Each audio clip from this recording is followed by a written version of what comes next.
Christmas crickets, apparently. All that music Grimner just played for a couple of hours ahead of time of the broadcast. Appreciate that, Grimner. I guess I'll wish you a Merry Christmas, Hana Kwanzaa, Rama Lama, Ding Dong, Geist, Mithra, Grecian, happy holiday, and I hope you all have a cool Yule. We can get lost in all the holidays, or we can realize it's a serious, serious thing that we're up against.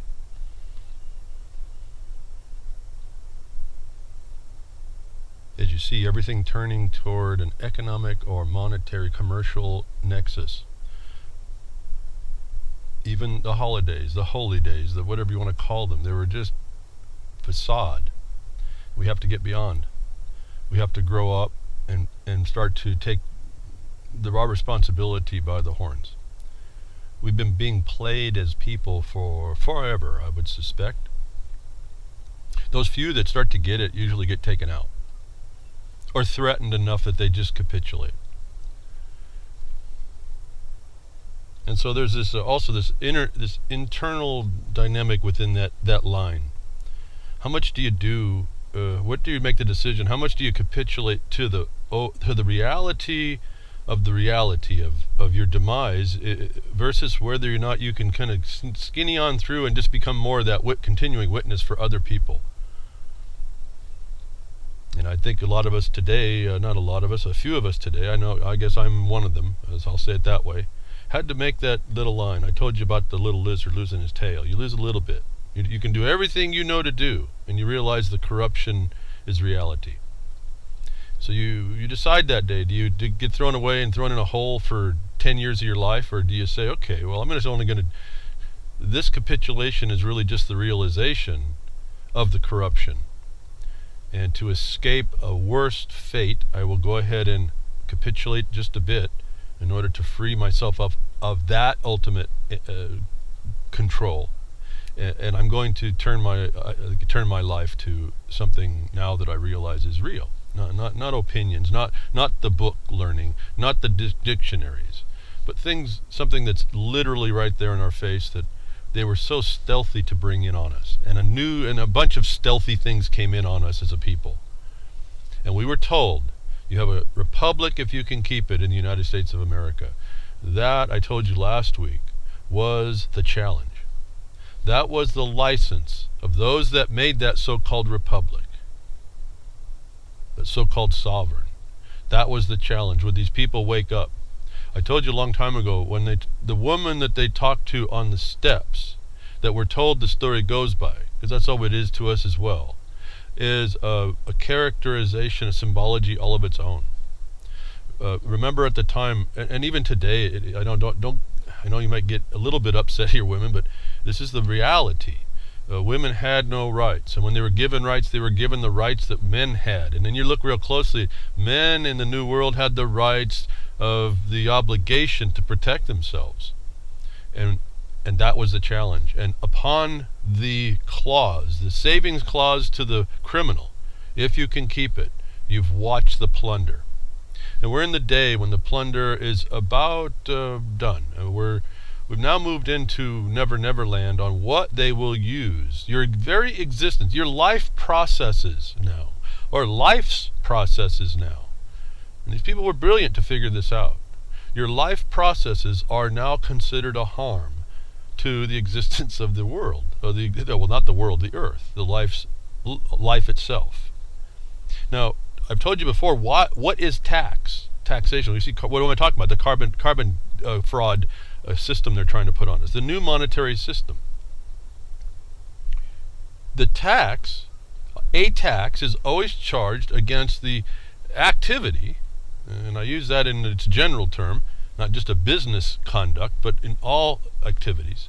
The activity of something, and typically an entity, which causes a harm. The tax you pay for is to compensate from the common coffers to pay for the harm. In other words, let me put it in this way, guys. If you drive a motor vehicle, which is, most people think it's everything on the highways, but this is the common one that everyone thinks, and you go and you pay tax on your fuel, that tax is to be used for maintenance for the harm that was done by those vehicles traveling over that surface, that property, the highway. The tax pays for to mitigate the harm caused by the activity.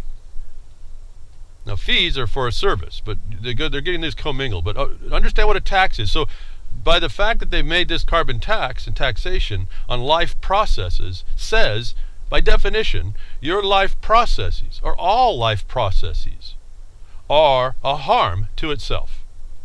Which, by that definition alone, we're dealing with some, a lot of, I don't know, a lot. It's a complete insanity. It's a complete insanity. And no one's called this out. No one has really sat down to think about some of this, and I can't say I have thought about everything. I've just thought about what I've thought about. I've probably done some things that thought about a lot of stuff that maybe people don't really consider sometimes. It gives me my view behind Woodshed. It's what I bring here every week to try and expose the discussion through that view, that at this point, and I look real hard because I've learned more and more I do these things, you're looking for where you're wrong as well as advancing upon what you have researched is correct. And a lot of that it has to translate from what you thought you read into practice. And that's what I hear a lot of people doing. It's probably my main gripe. I hear lots of people doing lots of learning and very few people actually putting in practice. And then they try to we get the news of the people putting in practice what they haven't yet figured out wasn't going to work. And before I go I'm already off on talking other things like I do. I put all my tabs up. I should be going there and going quickly through them because there's just so much to say, but there's always this new thing. Listening before to Ron Steffen's program, Game On, and hearing that people are in the courts really drives me nuts. I don't know what it is about it. I start to actually get lost in, well, they should be doing this and they should try that, and it's all really trying because you're up against the corruption, but so when I say try, I mean actually stick it in their face what you're supposed to do and call them out for the criminals they are in a way that they can't get you. So you make the evidence and you create these records that are showing you the very thing that everybody who does this research knows. It's a corruption. As I tell people, in fact, it happened a couple days ago, and it happens all the time with anybody I'm working with. I have to remind everybody, you're making a record to expose the crime against us. So you don't make a question out of what you know is fact. You make that crime. You'll use that element as the declaration of a crime against you. And you set that against their fraudulent assertions, charges, interferences. And so nothing's a silver bullet. As I told you, I've already got the experience of when you face abject corruption, there's not much you can do but go ahead and capitulate. Because the question then becomes, what are you going to do better? Where's your best position when you're facing a military order that just as soon see you dead as use you for the beast of burden that you've been put into? And so that's why I say this is a decision that every man or woman has to make. This is not what I've learned like I said, I get gung-ho. As soon as you see this, folks, in fact, it's happening now with a couple people in the mining community, if I can say that word, the miners. People are it's taken all this time and they're really starting to see, and you should see the excitement. This is what I tell you, I can tell really quickly. If I have to push you or drag you, you're not putting up the energy, because this thing is so obvious when you see it that you become almost an overnight zealot. It's really cool to watch. You see the problem, and then you want everybody to know about it. But there's a reality that I just want to advance to you. And everybody goes through this. I did it, and then other people do. So I try to get people down off of that zealotry, if you will. It's not a bad zealotry in this regard, because you're doing it to help people. But it's something that's overwhelming to those people. And so you have to tone down your enthusiasm for wanting to tell them, because all that you can do is essentially witness to them only to the extent they can hear it. And this is a real fine line to be making. That's why I say bring evidence first. Bring a document that's not you. Bring something that's independent of you. You have to kind of, even though you're right there talking to them, you bring an objective basis that can't be viewed as opinion to everybody on a particular subject matter you found they are interested in, not what you're interested in. And so, when I hear these things like on Ron's show, people going to the courts, and we all know they're corrupt. And then you got to go look, and you think you're looking at the statutes like you think you know how to read them, and the definitions, and all this other, and all this stuff that comes into play. And I look at this and I say, all that basic foundational knowledge almost never comes into play. It sets you up to understand the demons you're dealing with. Now you have to deal with them on their terms. Why? Because they're actually in control. And if you don't cede that authority, their control over you at that moment, to them, you will not defeat any part of it. If you resist, they'll fight you. If you approach them with their own failings, now they can't. And so I don't know if I want to say more about that. Every case is a case by case with no guarantees. It's why you don't hear me talk about a lot of this. I can't tell you I can tell you what, there's a couple answers, but even so, let's say like on the administrative rules for minors, I can tell you that the rules say that it's not applicable, and every minor that I have that works, I work with it, that finds out about this, that does it the way they're supposed to do it, doesn't make excuses and doesn't drag their feet about timing and all that. When they just do what they're supposed to do, they are not subject to the administrative rule. We never get it into court. We never get it into these hard times. Why? Because we've established the separation before. And there's a whole methodology behind this. It's not real complicated. It's just understanding what the authority, that authorita, is imposing upon you. It's wrong. It's a crime against you. It's knowing that's the fact, and then making the record to show that in fact is the fact. And you're going to get out however demonic it is that you're up against will be the measure that you get back out. That's the limit. The limit is to the abject demonology that's coming against you inside the system. And if they just don't want you to do it, they will put the heaviest penalties against you. And they will put you up against your own principle to say, it is honorable to consider this, but it's really not practical honor. It's really not understanding a dynamic. To say that my principles better stood to, in all cases, to withstand against and take the punishment. That I think that you're doing it potentially wrong, or you're not realizing a reality. If you commit after that and you have to make a capitulation to a stronger force that could destroy you or destroy some aspect in you, I don't know that can be faulted against you. You take your best angle. And that's another different judgment. And so I hear lots of people, I've told you, my friend, he'd fight this thing right to the hilt, and they would punish him pretty hard, to the point that his principle he would hold so hard that he would actually hurt himself while he was in jail. He would stop eating. And I watched that in him, and I admire him for that. But practically, in the war, it means nothing. They'll hurt you. And so now you have a practical thing to look at. He did everything he could do, and he was still set to a point of torture. What's the principle in conceding a bit of that reality to be able to come out and make it more difficult on them? Because now you know that.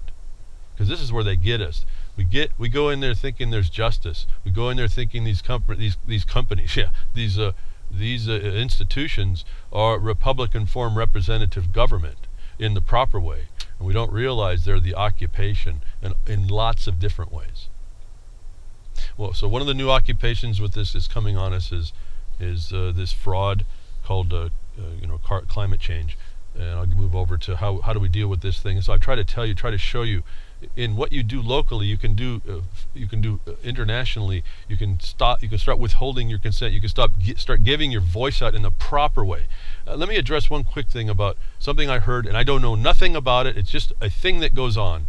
I'm going to talk about it in a generic sense, because no one really knows until we hear the facts about what Ron was talking about on his show Game On, and I think and someone else was with him there, maybe Chris, but at any rate, excuse me for not remembering. But they talked about the court was telling the guy that it was gibberish, and the response was, well, that it must be right what he's talking to the court. I'm going to have to tell you that maybe not. It may have been gibberish. But there's two answers in the gibberish. When you hear that, when I hear, I've never heard gibberish come told them what I say, but I've kind of gone a little bit different path. So Well, I learned a long time ago, you have to communicate with the way they understand, otherwise they too call it gibberish. But that points out another thing. The gibberish in the beginning stages of the case is everything you say is gibberish unless you have an avoidance or a plea. And so everything else at the point of being irrelevant. I'll use the word in the definition of gibberish in the terms of irrelevancy, immateriality, or impertinence, that kind of thing. The things that under the rules you would strike. Relevance, pertinence, and materiality are the things that you would strike if something is not one of those, is one of the rules. That's what the judge could be saying. When something he sees as gibberish, it means nothing. It doesn't mean that it doesn't mean something. It means that it's not proper in the moment that you need it. And you should have been speaking in the point, if it's at the point of plea, you should be talking about avoidances. And I usually do those written pre-plea remedies in avoidance. They don't tell you about a lot of this stuff. And I don't know about Canada either. So I'm talking generally. I'm pointing out to you that we don't listen to these guys who know what's going on, these judges that control our lives.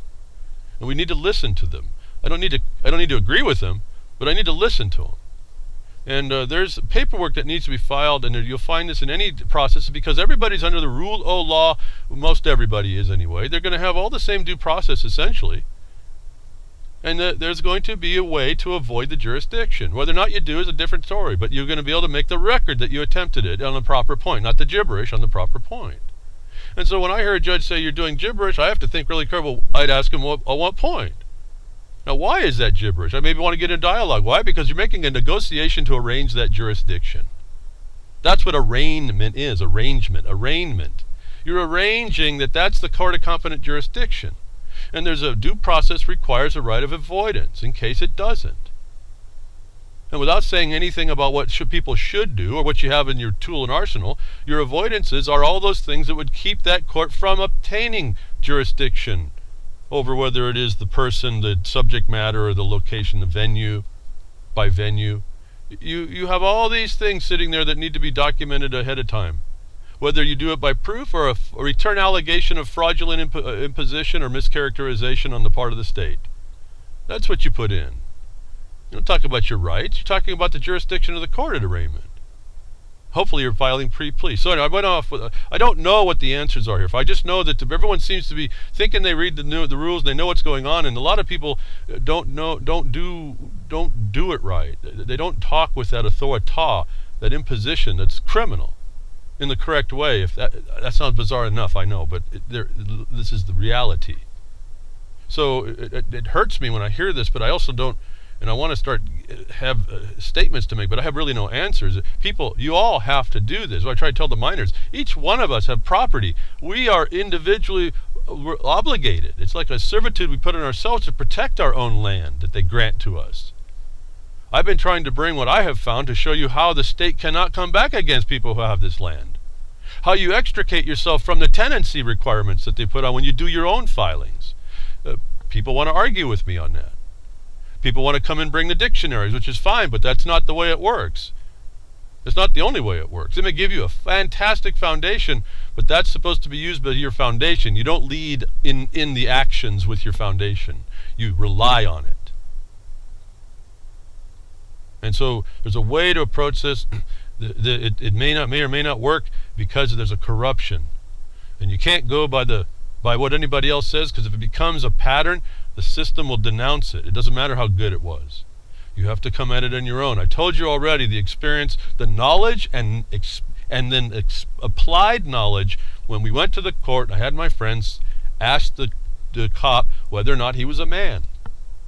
The answer being by the judge, who now interferes with the testimony and the production of evidence by saying, if I allowed that fact in evidence, that officer acknowledged that my friend was a man, the state could no longer prosecute anyone. And he denied the existence of that evidence in the record. When you see that, you have a whole other thing to think about. It's empowering at some level. You realize that there's no opinion here. You're dealing with a beast that can hurt you. And you're going to have to make your decisions on how you go about that. The decision was then taken from my friend to be able to avoid the jurisdiction, and they found him guilty on it was a traffic issue. It wasn't traffic. They mischaracterized the complaint. But I had identified how they were doing it, and I had him ask the critical question. They wouldn't recognize pre-plea remedies and avoidance there. So we did it again on the questioning. We had the officer testify as to the mischaracterization, and it wasn't allowed.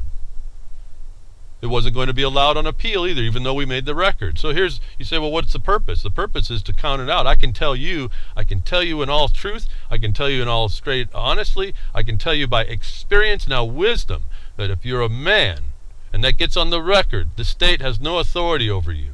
Does that mean that you say that and you win? No, they're going to deny that in the evidence. Now you got to rethink, how do you address these criminals? And that may take you on a whole other journey. And that's really kind of where I said, okay, those guys are doing exactly what we thought they were doing, how they're doing it, that they're going to do it, and then they're going to continue to do it. And there's really no right paper or right thing you can correctly put in. How do you address this? And that got me, in looking at how to do this, through the mining law to the lawsuit that we filed that exposed these guys for the criminals that they are, that we are now in the process of working toward enforcement. You have to understand the problem. If they are the jailers and they are the wardens, they're the criminals. You're asking organized criminals. You're walking out in the street and you're asking the criminal organized criminal gang to stop hurting people, stop hurting you. You're all by yourself. What's the odds of that happening? And that's where we find ourselves today. But that should concern you. If we're having to do that, Jefferson Mining District and a couple of named parties have to do that. And we're the small little band of miners that are saying, you organized criminals need to stop what you're doing. And we're here to say that. And the odds are not real good that they're going to listen.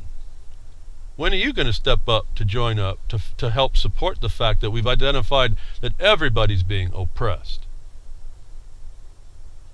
So from traffic, through understanding, application, getting the facts and the reality down, and addressing those facts and reality have been a course you'll never find in the books, because the books are there to keep the system in control. We still use the rules in order I use them to expose them. In the lawsuit, I use those rules in order to trap them. This is not dictionary reading. This is taking the fact that when you see a dictionary that's got a term that's got more than one definition, that those are jurisdictional. And you have to remember every one of those, and you put them in a category, and you say, okay, when they use that word and you see the effect of it, you know they're working with that definition. That's how you address them. You have to be mobile. I'm talking now in esoterics. No one will understand until you start doing it. Only those people that have known that have done it know what I'm talking about right here. And I apologize because I have no way to describe it to you. I just know if you adjust when we talk about terminology, that's why I go to the Title 42, Section 1981. They use the term exaction. That's one of the only, there's a couple, but there's just one of the only terms. I have to call them terms because they're not words. This one may be a word actually, because it's the only set of characters that has one definition. One. There's no other way to take the term exaction than by what it is, which is extortion. And it's not even that. It's even worse than just extortion. It's that within the definition, it's the ability to the lawful right to extort. If you look at that Title 42, Section 1981, I almost get chills every time I think about it when you read what that says and you understand what they're saying. You understand the prison that you live in. You can't approach this like most people do. You can't approach it on what you find on the internet. You really have to slow down and think about it. And so it pains me to hear people in these, like the guy who is, in a way noble to stand up for his principles, but knowing full well they're using that against him as well. Not that he should necessarily capitulate, but that he may have to have more tools in his basket, his work belt, to go after the travesty, the criminality that just happens to have him in jail for 34 days. So way off of what I was going to talk about. But this is the rule of law plunder system. It's global. Democracy and rule of law are everywhere. They're utilizing it through the UN. They're utilizing it in the way they're bringing on this climate change. And so it always fascinates me to watch, as I tell you, behind the woodshed, we're looking for evidence of their crimes. Not so that we move it outside of opinion, that we have something in our bag of law and our bag of facts to bring to someone to shut them down in their thoughts that they think they can outdo you or they think they can move somewhere. And you make them make a decision that outs themselves as the criminal. You don't do it, you let them do it. This is probably the most peaceful thing I can think to do in a war. Is this what I can see that we do here? You don't have to tell anybody that. I don't think that we've ever called anybody a criminal until they've admitted to it. We don't point fingers. Like I said, don't be careful. You point a finger. You're gonna start pointing a finger. Maybe you got 3 pointing back. You miss something. Because what that should be doing is you should be just looking at the guy or the woman that's just admitted to it, and then you both know. And now you're dealing in the morality side of it. Because you find out, you already know the laws aren't there. Laws are legal. Legal needs to have moral component. There are no laws. Okay, that's the reality. So don't go spouting laws to a system that can't hear them. You spout the process by which they're plundering against you, and you expose it for what it is. And so what we have here is evidence. I keep looking. I just go along and this stuff just pops up. I thought this morning, I got so many tabs now to talk about. This stuff is so much in our face, and my frustration is no one else seems to see this. Not that I'm saying they see it, that they see what I see, that they don't use it. Go local, become vocal local, as you heard William Roberts tell you. He did it a little differently. His objective was different, but the statement is identical no matter how you come. I don't care who comes at this. You come up with the same answer. You have to take on the responsibility to become your own advocate against the plunder. There's no other way to do this. And I'm sorry. I'm not really sorry, but I'm sorry. And I'm not a sorry, but I'm sorry to have to tell you that, but that's the reality. I have a friend of mine I work with extensively. He gets it. He's on his own. He's running down his trail. I have to really watch out, keep up with him because he's running on his own trail. He says this. His point is, he says that his phrase is, the simple reality is. And I thank him on air if he ever hears this broadcast. Thank him for doing what he does. And I parroted back his phrase the other day. I said, listen, the simple reality is, just as you say, the simple reality is this. Do not disregard that. You're going to have to address that simple reality. This is not that complicated, was the point. Don't stray off of discussions that aren't the simple reality. And this is really essentially what you're looking at, pre-plea remedies and avoidance at the point prior to plea. As soon as you plea, you've accepted the jurisdiction. All those other objections are waived. You now have only rules by which you move. And the rules can still be used to reassert all that if you know what you're doing. Not that it's that complicated. You just got to know how to do it, actually. The exact same arguments, but in a slightly different context to put the second threat on them about how you're going to go. Those are the pre-trial motions. See, pre-plea remedies and avoidance aren't by motion. So anyway, going back, that's too much. So we're told, we're given evidence all the time if we would read it. And I told you even the last few broadcasts, I've been telling you, look, it's down to sentences. It's a sentence in these articles, and I'm realizing that's why I think I've stopped reading these articles. You read a lot of blah, blah, blah until you get to the point. You got to go read through. That's the time waster to get to the point of the truth that exposes these things that we can then use for our facts. We should delineate them as a point on a piece of paper, a numbered point, an alphabetized point. Numbers go longer than alphabets, so I usually start with numbers to make a list of numbered facts that establish elements which show a cause of harm that is actionable. That we are been denied and talked about. Remember, I talked about it was admitted in the Bar Association's House resolution bills that sustainable development was Agenda 21 in Europe, that they didn't tell Americans that it was Agenda 21. In America, they denied it to us. That geoengineering wasn't admitted up until they had to admit to it. Then the UN came out to admit to it, of all things, not the governments. So you have to push in order to get the oppressor to admit. And you have to push in certain ways. But here's for those of you that are listening, that have this as your passion to stop. See, I don't know who has what. I just know that it's a target-rich environment that we have to engage. Every one of us finds we have to do it on passion, because if it's not passionate to us, it's like any other hobby. It doesn't work. It won't work. You won't be that guy that stands up and says no. Whether or not that was proper, whether or not that ultimately works best for him is a whole different question, but you won't be that one that sets up and thinks you can say no. You won't have it. You will not have prefaced that no with a set of facts that throws the burden on the other side, to have to force them to explain, or have it sit as a festering wound in the record. Whether that's just in an oral discussion or in writing. I tend to like to go to writing. I tend to understand what they talked about, that every contract has to be in writing. I understand why now. It's why all laws, so-called, statutes, ordinance, and other military impositions are done in writing. It's the objective black and white that cannot be changed. It's what they've agreed to. It's what they put on you, that you are imposed and presumed to have agreed to. See, these courts are also courts of presumption. That's the pre-plea remedy avoidance. You have to destroy those presumptions, every one of them that you can find. That's not gibberish. Talking about your constitutional rights in an administrative commercial court, that's gibberish. They don't care about all that. All you're talking, it doesn't talk about necessarily talk about the jurisdiction. That jurisdiction has been established through that Constitution somehow. And if it hasn't, that's not being challenged. You can't just say the court's a corporation, the state's a corporation. You got to prove it, and that corporation wasn't in service of the people. You got to prove it, not in long-winded discussions. By the law, a simple statement does this. If they want to ignore that, you now have them outside jurisdiction. You have another remedy that you can develop. And what you're doing is making the record of their criminality. Do you think you're going to get justice going to the organized criminals and saying, stop selling drugs to my kids? No, they're going to probably shoot you or maim you. You got to go smart about it.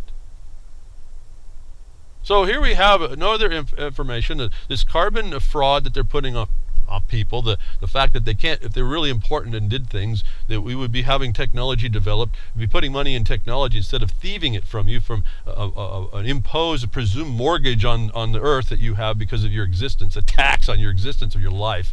Aircraft contrails could be unintentionally changing the atmosphere and exposing us to more solar radiation. Researchers warn is really a laughable title, but there's a lot of untruth in there to be pulled out as truth. Unintentional, they're now admitting that these contrails are unintentionally exposing us to more solar radiation. That's a lie, but the point is that they're now broaching this whole subject to people.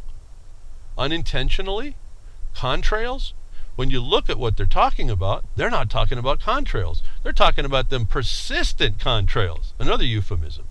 They're admitting in this article that they are now thinking that maybe the jets are unintentionally changing the atmosphere.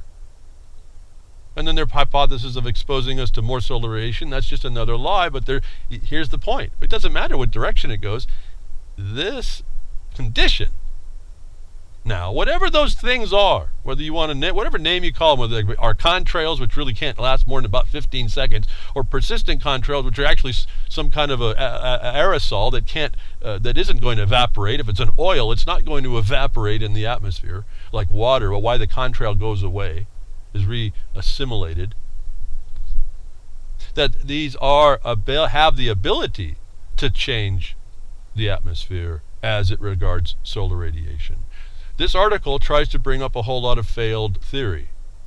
Tries to make it real, like it's there, so they get you to, this is the dialogue, they get you to capitulate, to agree that all these things are what you're seeing. Oh, but we're going to agree they could be unintentionally. Remember, all lawyers say deny, deny, deny, never admit. So even this article is a denial, but it tells you that they're now concerned about it to let you know so that you think they're on the job.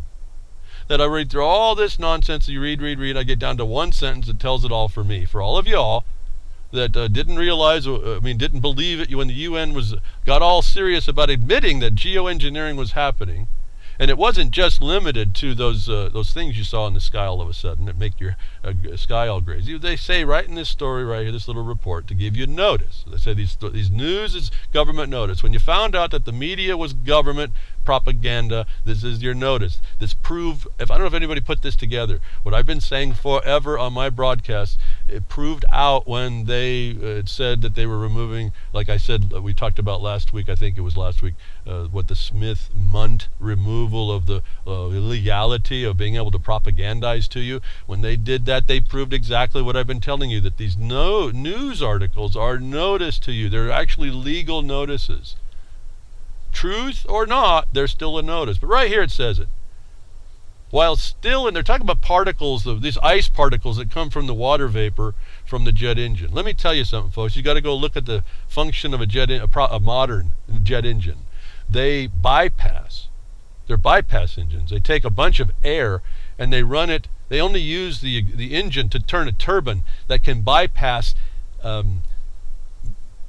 It bypasses 85% of the air it moves around outside of the combustion process. So there's got 85% of clear air being compressed back through the blades and then mixing with 15% by volume, I understand, with 85% air at the end. That's almost impossible for a modern jet engine to even have a contrail. A contrail. The moisture within the combustion of a hydrocarbon fuel. It's almost impossible. That you see any at all is a miracle. I mean the real ones. That it persists is impossible. That they agree right here with respect to the water particles that turn to ice, that they say are the problem. While still in the sky, the particles scatter the sunlight in a similar way as in other geoengineering projects. Was all I needed to hear about this whole article. I don't care whether they're lying to me or not. They've agreed, they're doing other geoengineering projects, and they've done it, I know, under Title 50 for my knowledge set, and I know that they are doing it because you didn't step up and say, hey, I don't consent to that. Whether they listen or not is irrelevant. They admit right here there are other geoengineering projects that put pollution in the air, while they have already and also admitted that carbon dioxide is some poison that isn't going to hurt you. They will allow this over carbon dioxide, the excuse, the bludgeon that they use while they're admitting to these things. So this sentence right here, what other geoengineering projects that spray aerosols in the air, folks? Together with the UN geoengineering admission, this serves together to show you that there's something going on very, very dastardly. This is, I'm telling you, not your opinion that you found. I'm showing you how you show it to other people.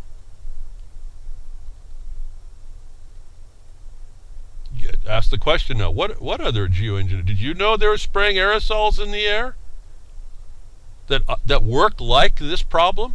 Why are they doing that? Then you go back to the top. Even it's not unintentional, is it? As I pointed out, you can find the lie pretty quickly. It's not unintentional, folks.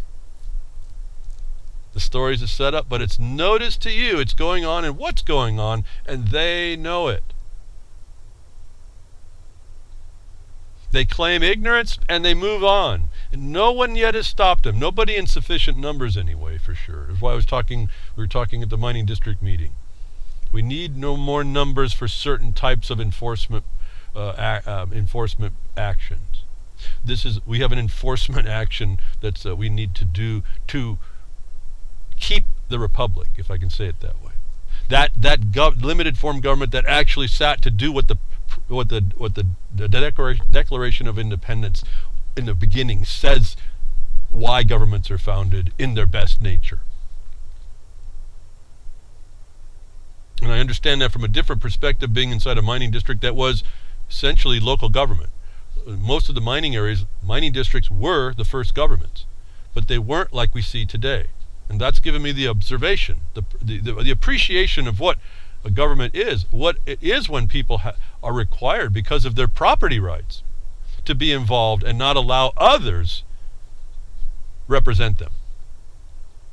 Because see, representation in any form or fashion is mere agency. And the agent cannot be held liable for the principal's wrongdoing through the agent. Just the principal can. That's why no attorneys go to jail. Guarantee you the attorneys start going to jail as a principal, we change overnight. Oh, we don't have any attorneys. And we're free at last. Thank God Almighty, we're free at last.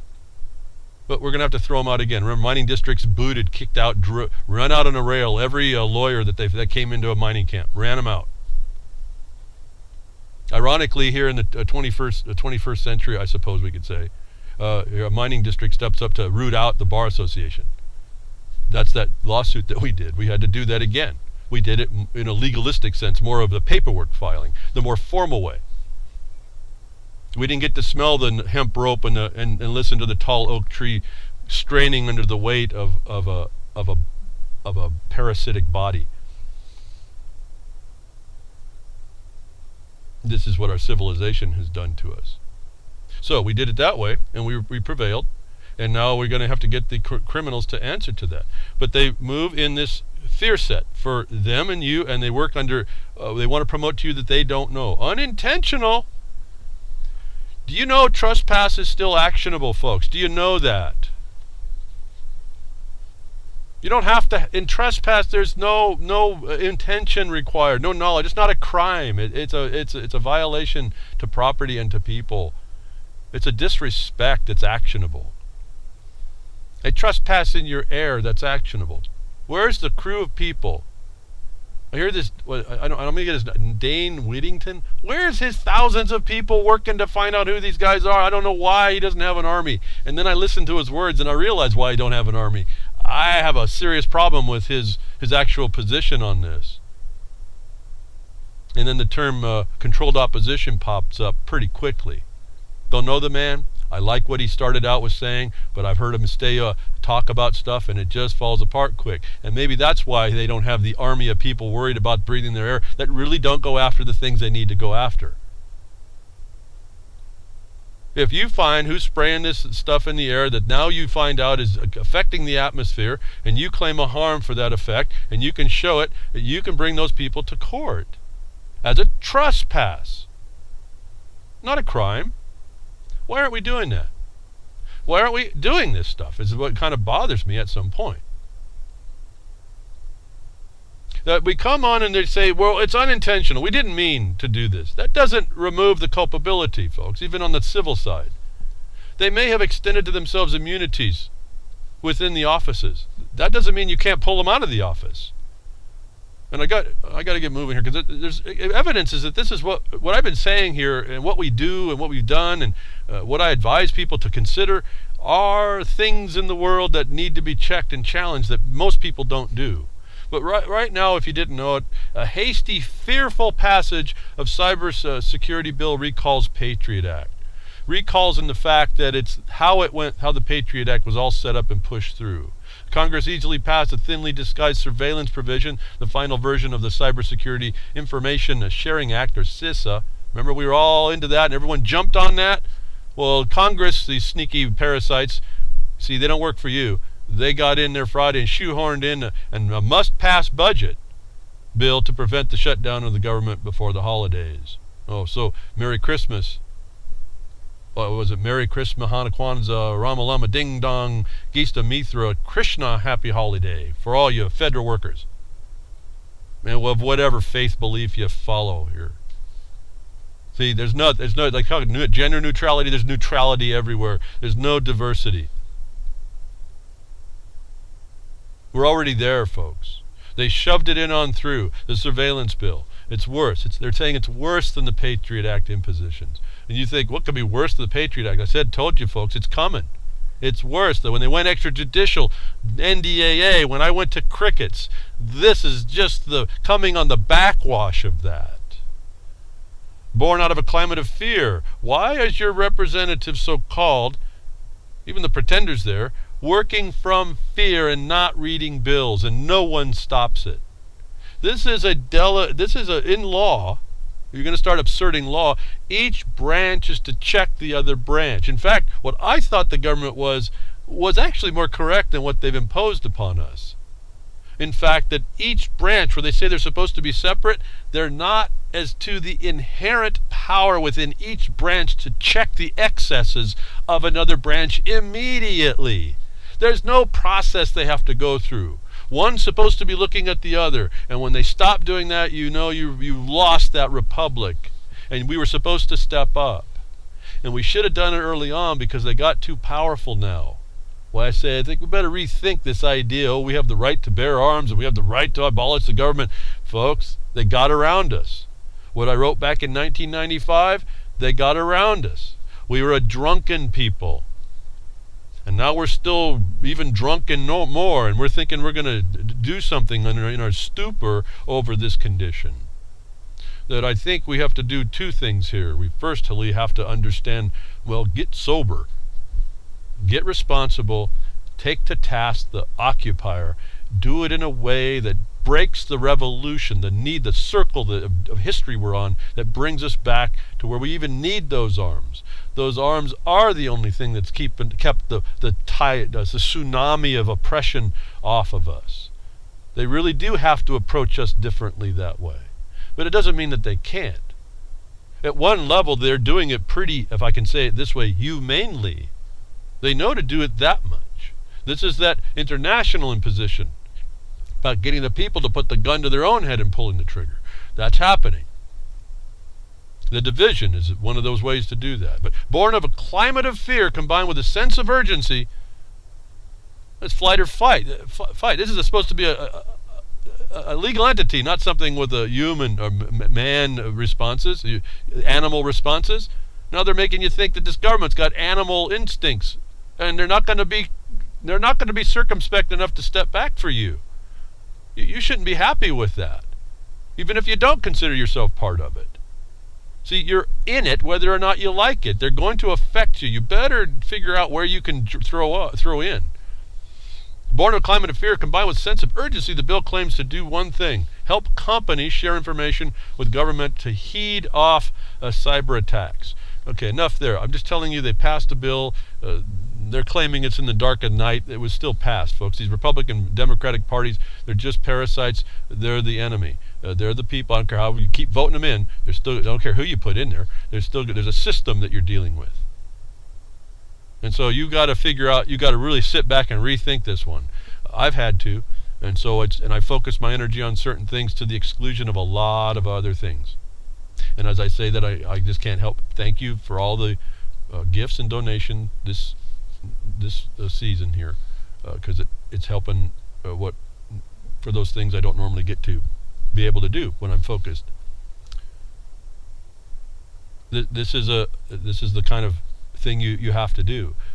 I don't know, you can't get yourself down even maybe as far as I've allowed myself to get, but you have to sacrifice something against this. If you have any concept of self-respect, in my opinion, you have to have enough self-respect to defend yourself and those you love. And they're giving us every opportunity to know how they're killing us over time.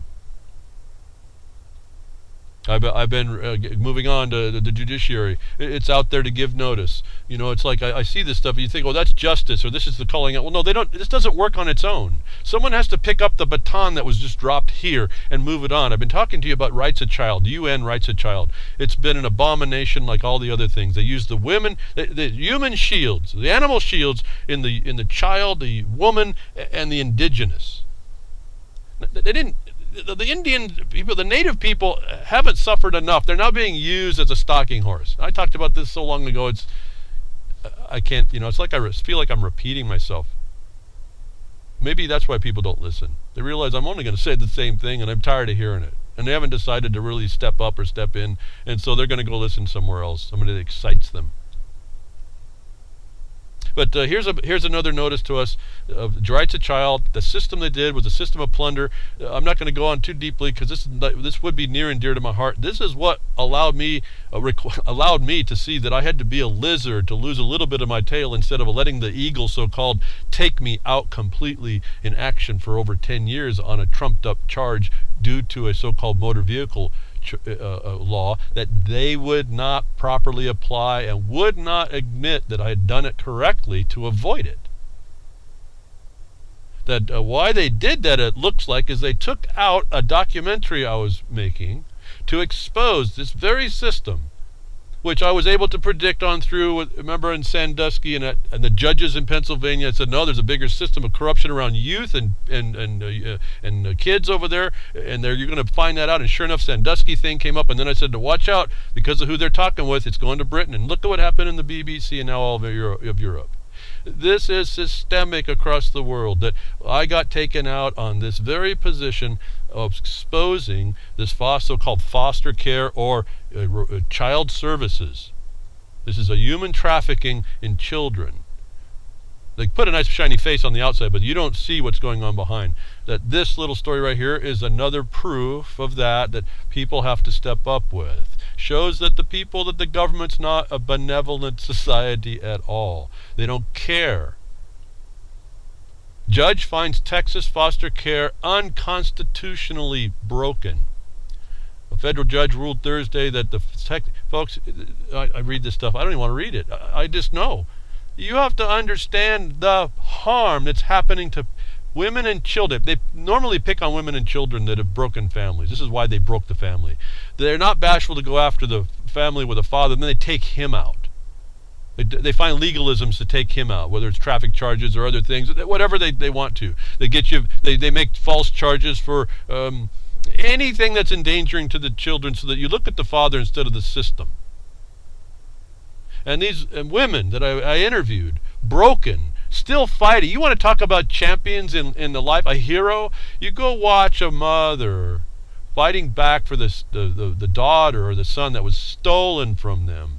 And they're willing to do whatever the state says, and they can never do enough. 10 years of hard labor trying to get your son or daughter back, and these people are being put through slavery and torment. Do you want to talk about a hero? Someone who can't escape? That's a hero. I'm looking at these women saying, you can't get out of this. You might as well just walk away. And you know what? Then I said, wait a minute. You can't walk away. You have to be there. Why? Because if you don't, the son or daughter becomes fodder within the system. If you forget that one is in there, or you let the system make a obstruction, they will abuse that one for whatever. It doesn't have to be like we hear as the heinous ones, to death by whatever abuse, or sexual harassment, or abuse. No, it just the torment. It's what they do to them inside. It's how they invigorate their internal support systems in the system, whether be it medical or psychological or care systems. They just feed themselves with this. These families are broken. They're broken down. The system's not just broken, it's criminal.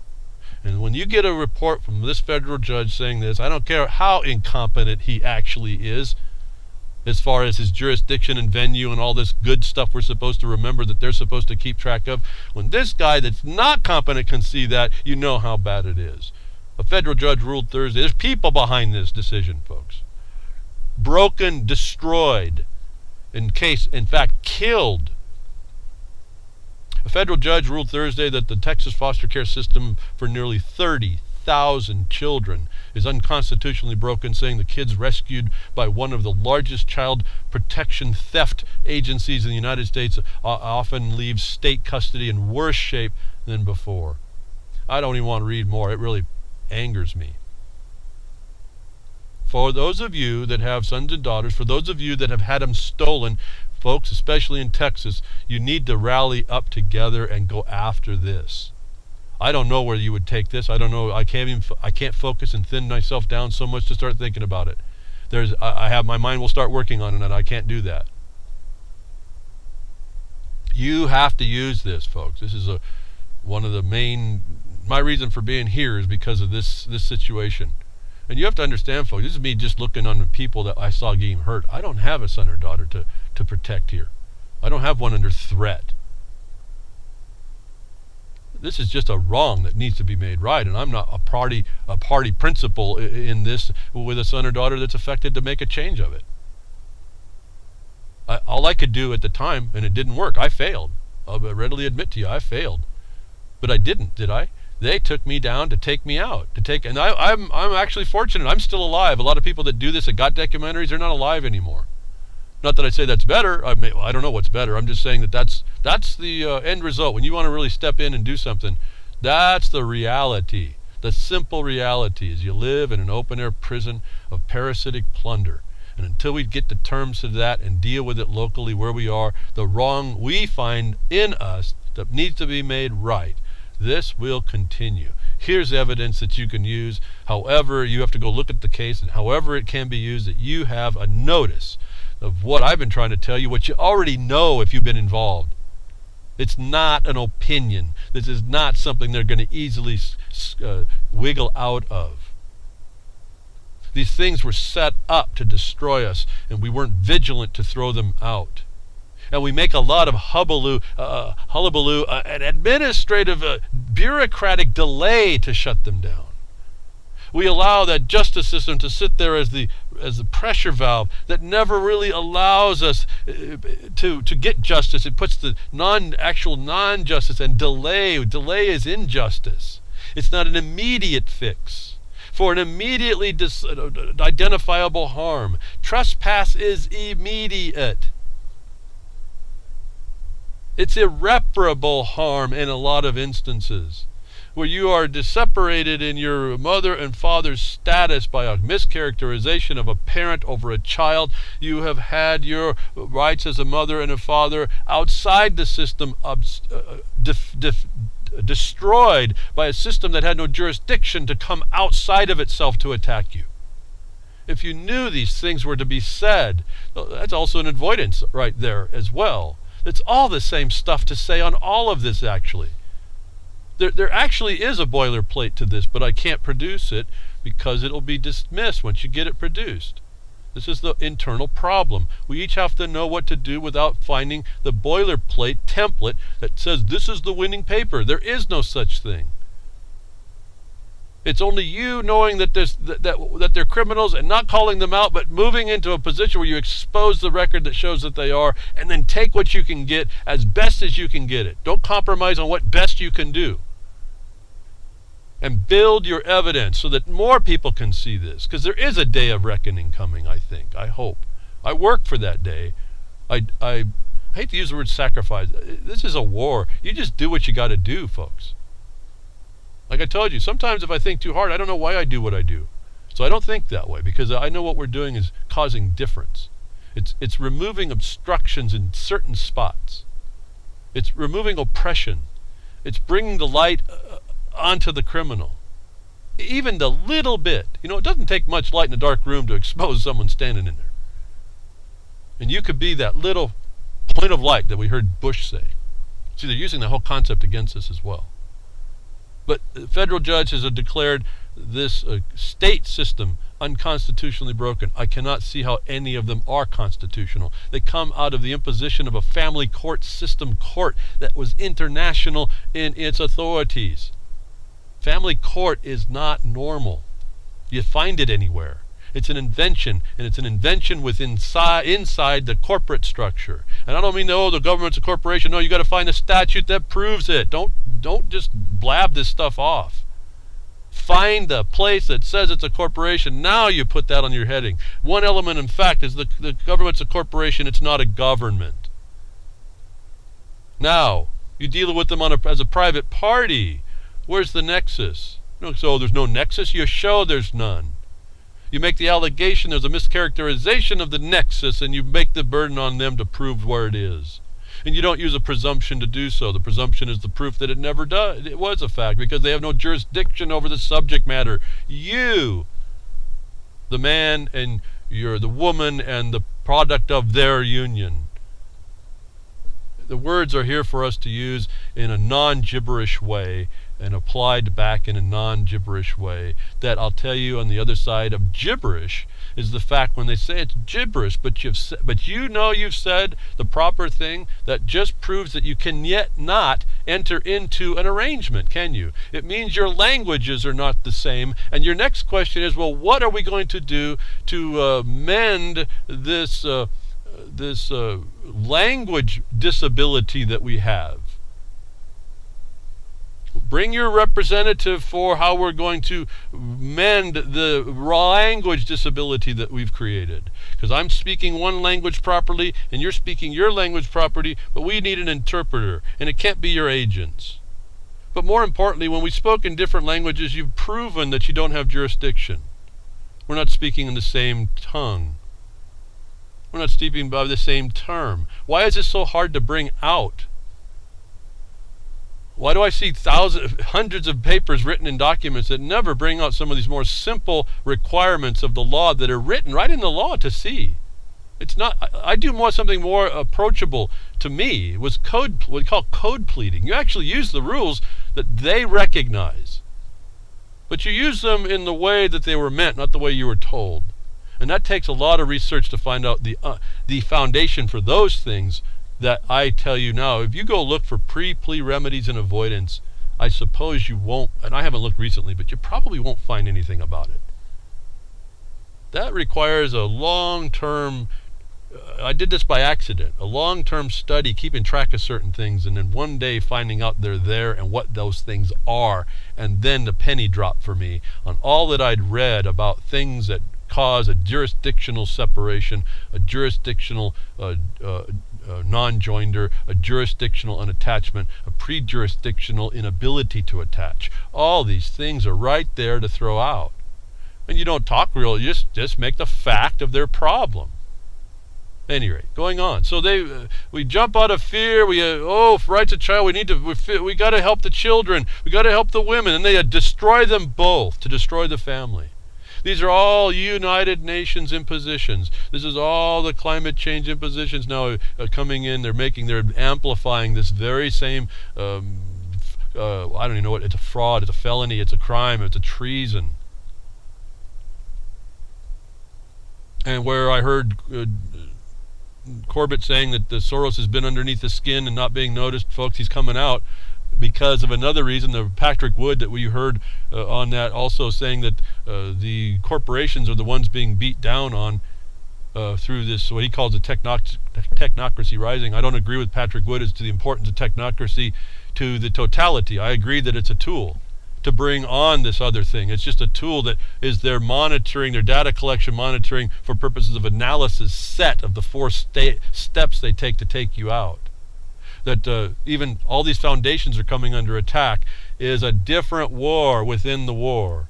That we hear Soros being instrumental, but I wanted to point out something that proves Agenda 21. This guy's a player, has been. We all knew that, but more evidence of the fact. Soros plays both ends in Syria refugee chaos. Is Agenda 2030, is it not?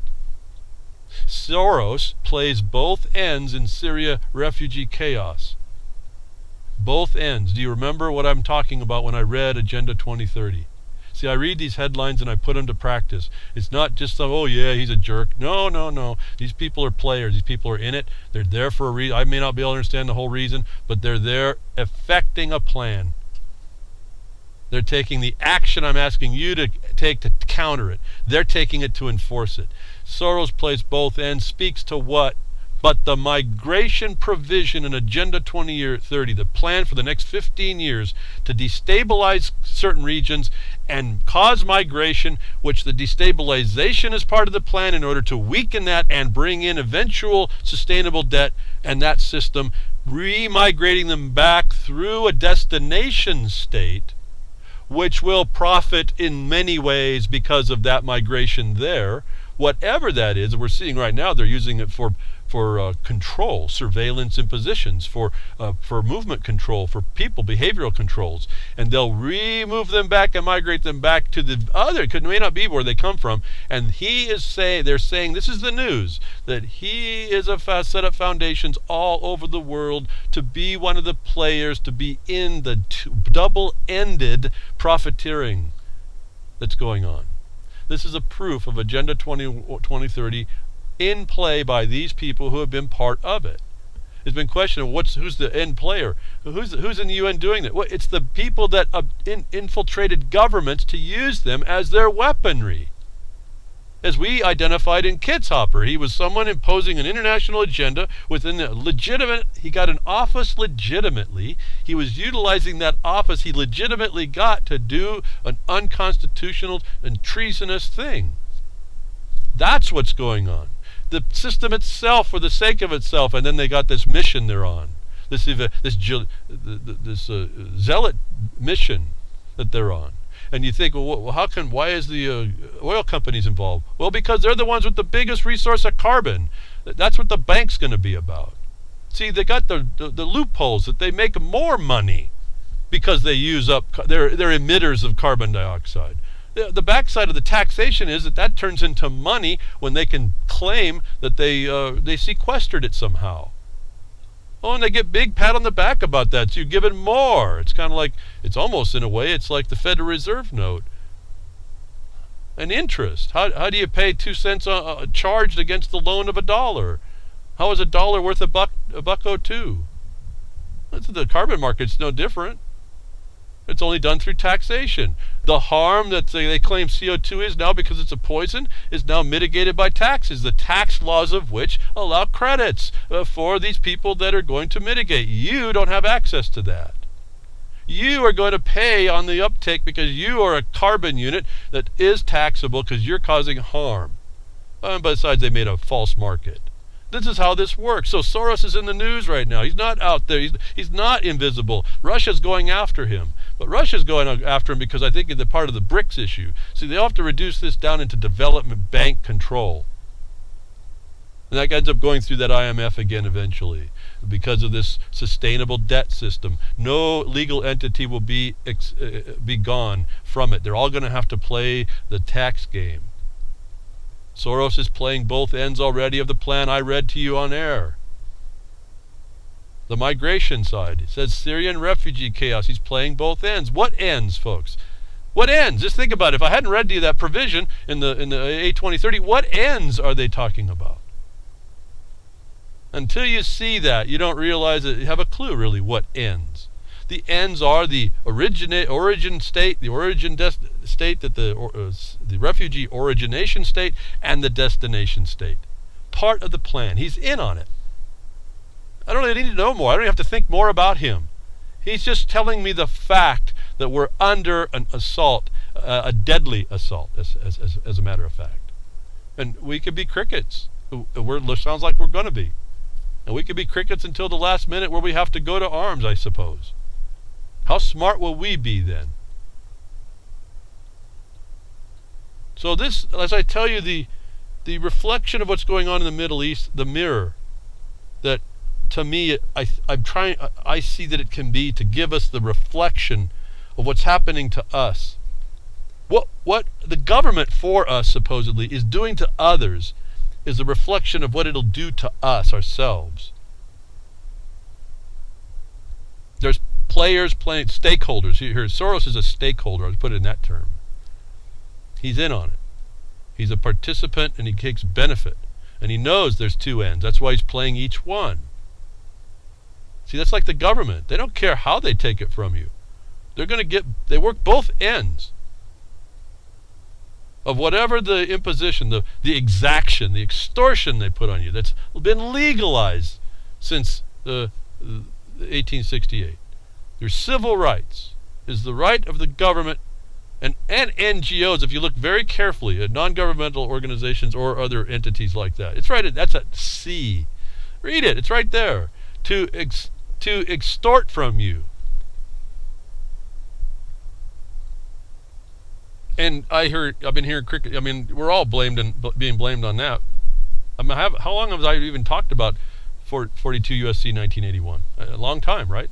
To me, I'm just repeating myself. I can repeat myself every broadcast. I could bring that up. I can show you how it applies. But how long are you going to listen to that? So I got to go around and I look around, and at least I'm thinking so, unless you got markonthebeast@yahoo.com. markonthebeast@yahoo.com to give me suggestions on how to do this different.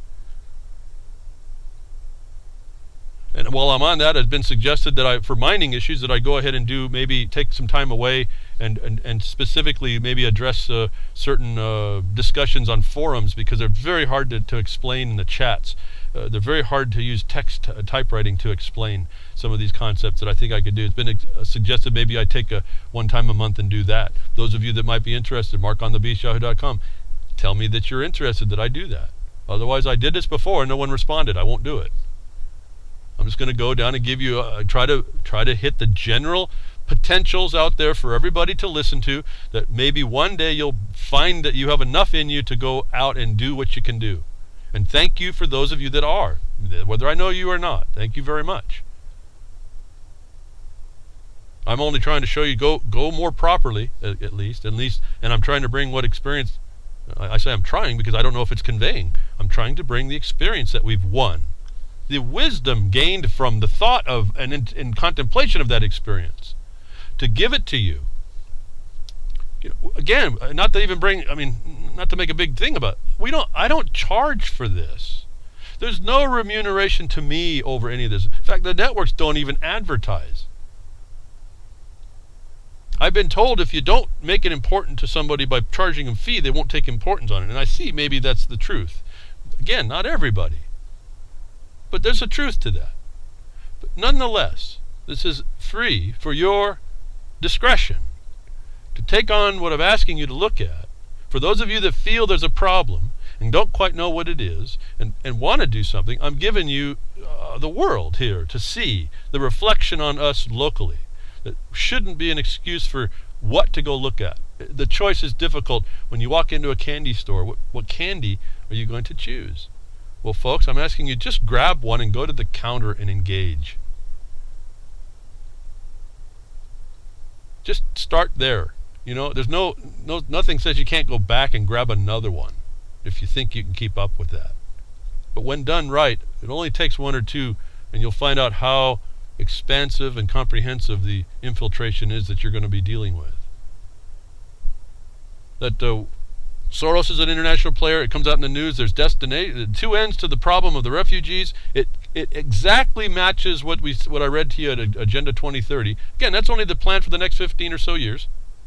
Right? They're going to continue. It goes on. That you see, this is now part of that plan, and it's not part of anything you're being told, like about Syria. This is why they want to happen. This is why it makes no sense when you look at it, let's say, from a military standpoint. The allies, so-called, the organizations that pay the mercenaries to fight for them in the United States, Britain, France, and all these other, now that they have to now show up underneath the excuse that Russia now came in on, because now they see that they capitalized on their own, against their own plan. These people that are paying the mercenaries over there, it never made any sense. That makes sense. That's one of the things that makes sense about this whole thing. The mirror for us is what they're doing to us in the same manner by different methods.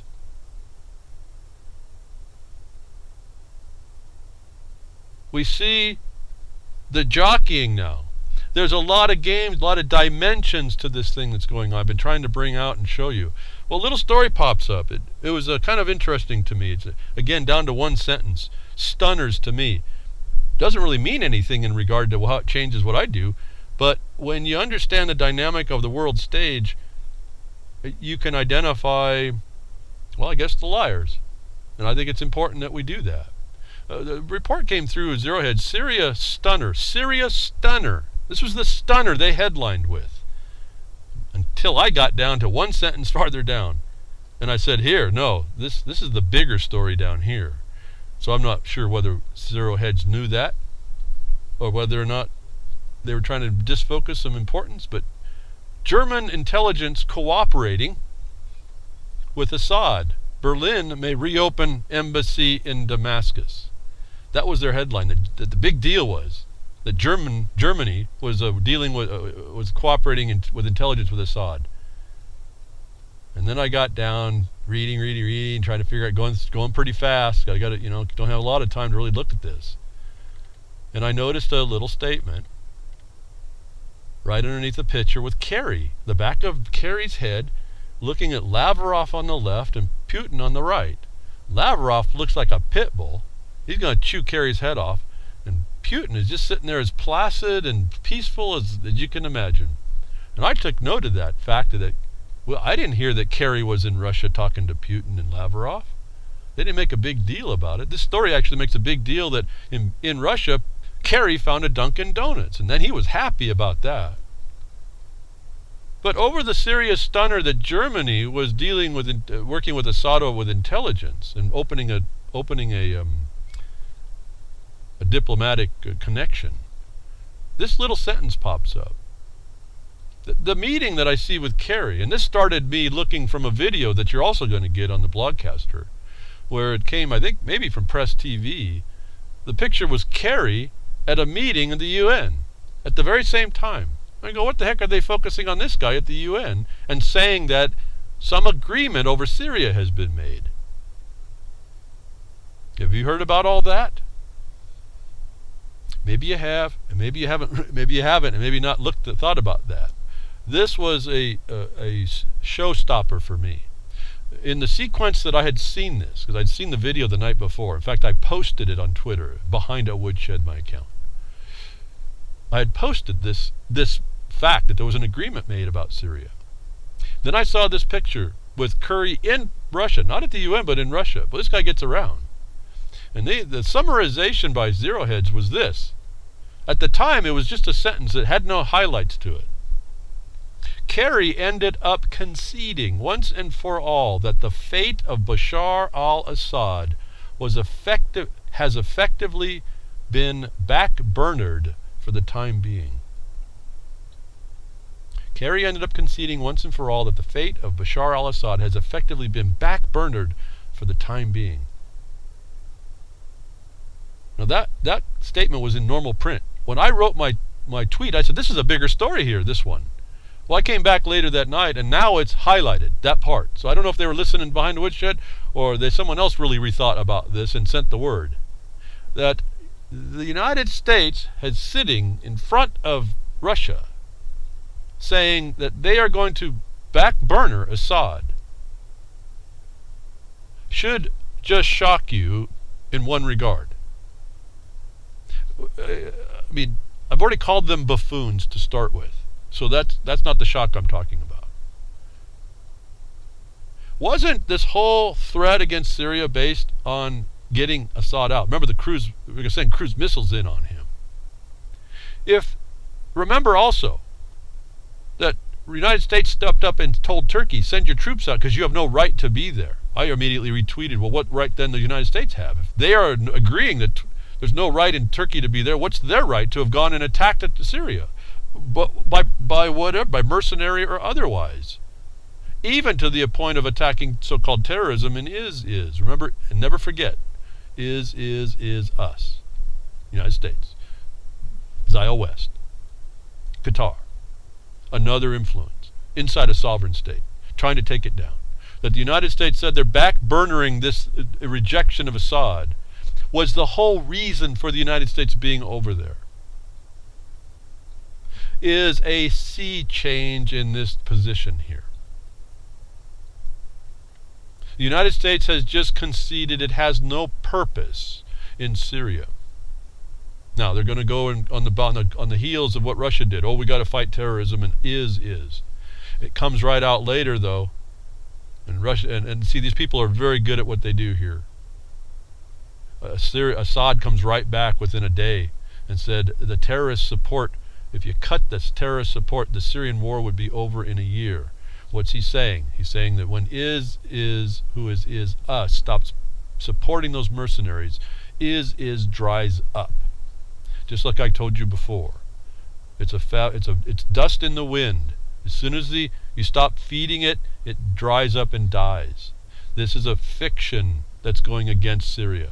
They're using it. Russians were brilliant to use it the same to come in to defend. They came in and did not violate international law to be able to be there and not suffer any attacks. This was, in my mind, a huge story that says the United States conceded it never had a purpose in Syria.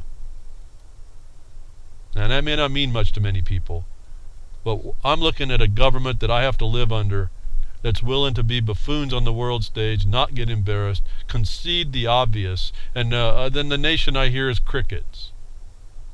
The nation of people that these buffoons represent is crickets. Oh, but we want to go bomb them, right? And then we hear last week, bomb, I put in the Spreaker lines, bomb, ban, and bomb. It didn't matter who you do, between McCain to Trump, one will ban their entry, then they'll want to bomb them anyway. We have no right, we've conceded, as a nation, we have no right to be in Syria, should make at least an eyebrow come up. It's why I could almost laugh at Lavrov, the pit bull. He's saying, I don't believe you. I'm going to listen to you closer. What are you saying now? And Putin saying, yeah, I know. You don't have, that's what we've been saying. You don't have a right there. And then Putin saying, now what's your next move? Fascinating dynamic.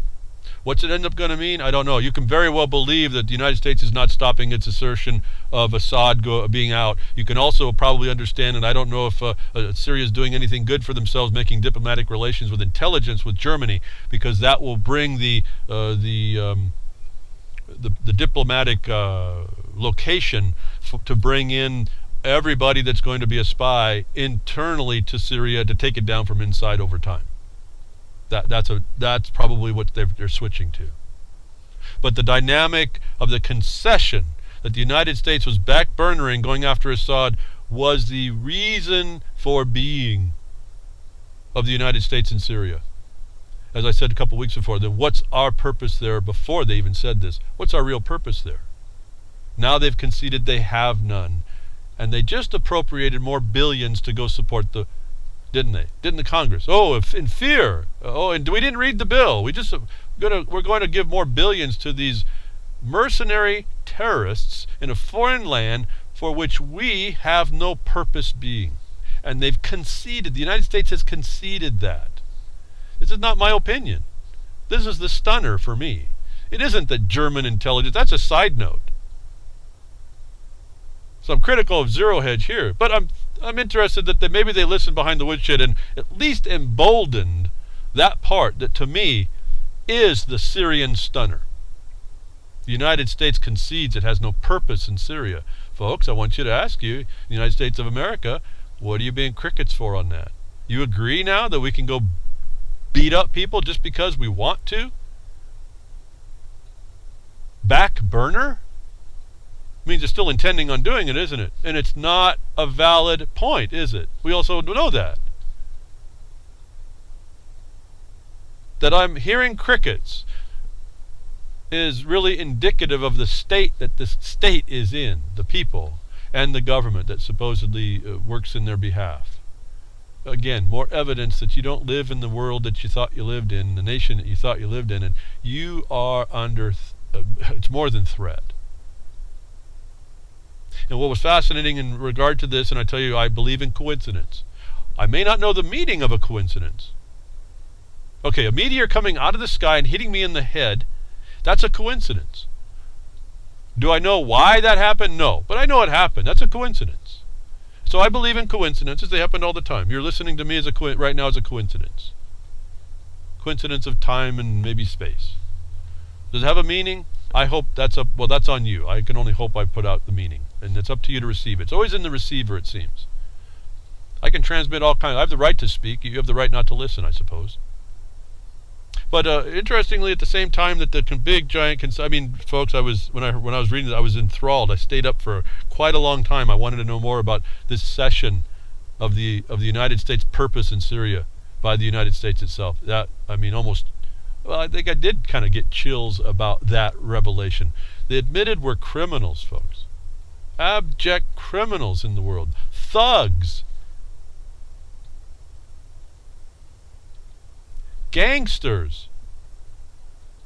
How can you be proud of that? And then if you're not proud of that, how can you still live without saying something about it? I don't know. Where are people's minds about this? I'm fortunate I get to at least tell you about it. Hopefully I inspire some stuff out there to happen. I don't know what it's going to be or what it can be. We have to get a realization for us, though. We have to realize and denounce that is there any hold on us by these so-called authoritas, these so-called experts, these people that were put in high places that are low lives. The authorita is in us, actually. The true authority. You can't deny your own, or you disrespect yourself. That's what we're talking about, is us. Yeah, is us now. Without the is. We each individually have to step up. And we have to denounce this lie that comes in our, it says it comes in our name, that supposedly represents us. You know, that's what we've identified. This false claim of representation is part of the method that's being used to take you out. They're doing it to the miners right now in Oregon. Again, the MMAC issue, the Minerals and Mining Advisory Council. There's an update to the Jefferson Mining District website. Find that RAND district. For those of you that listen to the broadcast and are interested, go to the web, jeffersonminingdistrict.com. Find the RAND Mining District link on the left side of the page. Go there and get all the documents of what we did to expose that what's happening under MMAC. This voice, this single powerful voice for the miners, is a fraud. This is what they do. This claim of representation for groups of people, particularly landed people, producers, is the method that they're taking us out on. This is the same fraud that's happening that I see the picture with the back of Kerry's head and the almost diametrically opposed emotions faced by the Russian diplomats, Putin and Lavrov.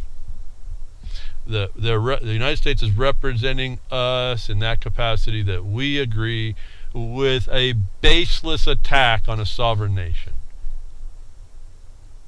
Now, if we're going to do this, what kind of excuse do we have when they want to attack us? And that's just a joke as well. That's another tool. But so there's the tool, the terrorist attack. The whole thing was about terrorism, right? Now they're even using the excuse of is the thing that's going to dry up and blow away when it's not, when it doesn't given any air anymore. It'll just dry up and blow away. Assad, they already know this. They know why it exists. That what was the motivation for this terror? And again, coincidentally, at the same time we hear someone has done a study. Again, we know, okay, maybe we have to really be cautious of the study, but let's look at this a bit. I don't throw the baby out with the bathwater as much as I possibly can. I want to know, again, there might be in a full body of work one sentence that tells me everything I need to know that shows the rest of it's either a lie or kind of covering up the lie. And this is the trouble they've put on us. As I've told you, look at UN documents. You start reading about 50% to 75% through, you'll find that it's not the thing that they're talking about. It actually, what they give themselves as authority diminishes and destroys everything they claim to you in the beginning and to the end. So there's a sentence or two everywhere, savings clauses of authority to themselves, that you have to read for. But what about this terror? What motivates this terror that you in the United States are being told it's going to happen to you? Notwithstanding, we find out that the government's doing it, inciting it. What drives a man to blow himself up? What drives a woman to blow themselves up? The woman blowing themselves up, that's a big deal, especially if they've got little ones. What do you do? How do you get someone to go and violate two natural principles in them? Here's what a man who studied every suicide attack in the world says about is motives. He does this report, 4,600 suicide attacks, and they looked at all of them to see what is it that makes someone negate their own existence, contrary to their own nature. And in paraphrase of this whole discussion, which, again, I'll have it linked in the blogcaster, you can read it. It's fascinating. It takes away the whole purpose behind how they would even have motive to come to the United States and do what we're told they're going to do. They want to, the government wants to say it's Islam. I see these patriots, we're going to stop the Muslim and Sharia law and all this nonsense. That's committing to the fraud. Because we find by this story it has nothing to do with religion, actually, in the most part.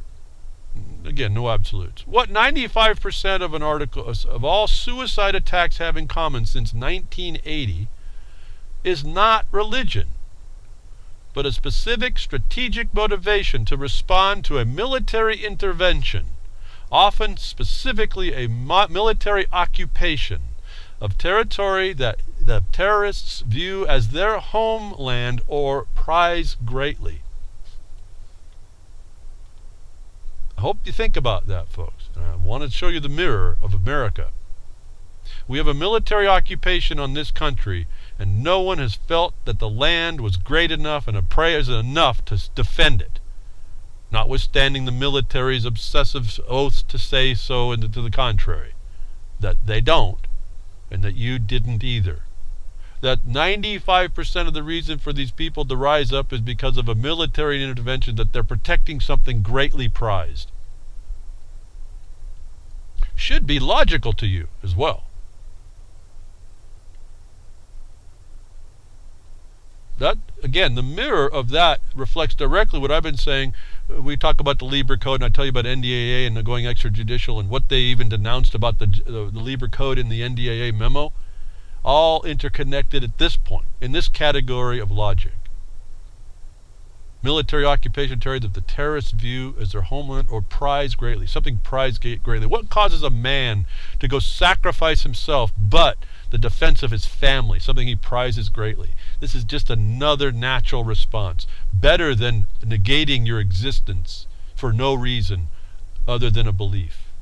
Again, 95% of all suicide attacks are not religion-based.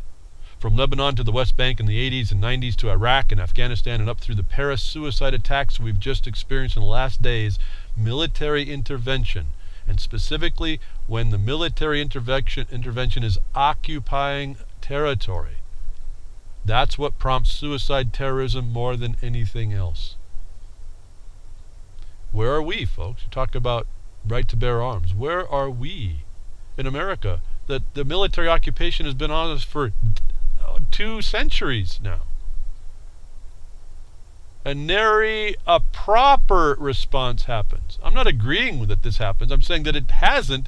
We've been so dumbed down about our natural instincts. We want to call these Muslims heathens because they're not civilized like us. Their natural sense says, I'm going to go do what it takes, and if I have to lose my life to protect something I prize, my family and my homeland and my way of life, I'm going to do it. This is not about religion. You need to now knock out. There's a study here that makes more sense to me than the opinions I've watched of a bunch of so-called patriots and liberals that think they know what's going on about it. This is the ring that they put in your nose. This is a very interesting discussion. I'd like to really go through it more, but it just you can read for yourself. You can pick up these things on your own. They talk about how they've invoked this caliphate, this Islamic State, the IS, which is the thing they value greatly. It's a fiction, but it's the thing that they rally around to create the homeland territory that's going to be what their way of life is that they're protecting, that's greater than every other thing in the world, enough to eliminate the self-preservation intuition they have in themselves that we're up against when we go over there. And we just found out that there's no basis for military intervention of any sort in those lands. The United States just conceded to that. And they want to blame lots of things and people blowing us up here. We're our own problem, folks. Remember, you point the finger out, you got 3 pointing back.